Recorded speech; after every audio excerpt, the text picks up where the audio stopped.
रामकृष्ण हरी मंडळी. मग ह्या का हे बघा, तुम्हाला एक आता हे वनस्पती का आहे, ही झाडपाला का आहे ह्याची माहिती सांगते मी तुम्हाला.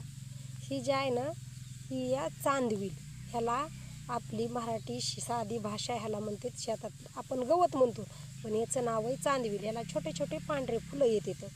आणि ही जी चांदविल आहे ना, जर आपल्याला जर समजा कुठं पडलं तुलीसक कुठं खरचटलं, असं थोडंसं सूज आली की ही जी चांदविल आहे ना, ही अशी कवळी कवळी काढायची. असे पानं हे निब्बर काड्या थोड्या बाजूला काढायच्या, कवळ्या काड्या घ्यायच्या, पानं घ्यायचे, थोडीशी का आंबळ वंबळ शिजवायची आणि आंबळ वंबळ शिजवून एका सुती कपड्यामध्ये बांधायची.